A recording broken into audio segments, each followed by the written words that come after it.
હવે ઘણા બધા લોકોને રાત્રે વારા ઘડીએ પેશાબ કરવા માટે ઉઠવું પડે છે. તો એનો મતલબ એવો થયો કે એને કિડનીનો પ્રોબ્લેમ છે.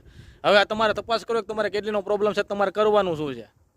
તો પહેલી વસ્તુ તમારી એ કરવાની છે કે દિવસ દરમિયાન તમે જેટલી વાર પેશાબ કરો છો તમારે એક બોટલમાં કલેક્ટ કરવાનું છે, અને રાત્રે તમે જ્યારે પેશાબ કરવા ઉઠો એ પેશાબ તમારે બીજી બોટલમાં કલેક્ટ કરવાનો છે. હવે જો રાત્રે જે તમે પેશાબ કરવા ઉઠો એ દિવસ કરતાં વધારે પેશાબ ભેગો થાય એનો મતલબ એમ કે તમારે કિડનીનો પ્રોબ્લેમ છે. તો એના માટે હું તમને ઘરેલું ઉપચાર કરવા જવાનો છું.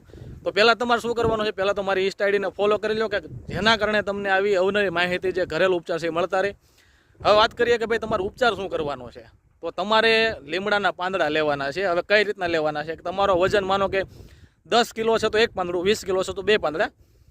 તો એ રીતે તમારા વજનના હિસાબે તમારે પાંદડા ડેઈલી સવારે નવણા કોઠે 90 દિવસ લેવાના છે.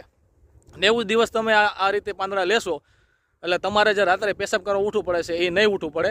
હવે ઘણા લોકોને એવો પ્રશ્ન કે ભાઈ મારી આજુબાજુમાં લીમડો નથી, તો તમે લીમડાનો પાવડર પણ બનાવી શકો અને ડેઈલી સવારે તમારે 1 ચમચી પાવડર નવણા કોઠે લેવાનો છે. તો તમે 90 દિવસ આ કરશો એટલે 100% તમે જે રાત્રે પેશાબ કરવા ઉઠવું પડે છે એ નહીં ઉઠવું પડે અને તમને રિઝલ્ટ 100% મળશે.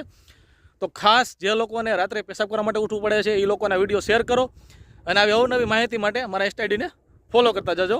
જય ગૌ માતા, જય આયુર્વેદા.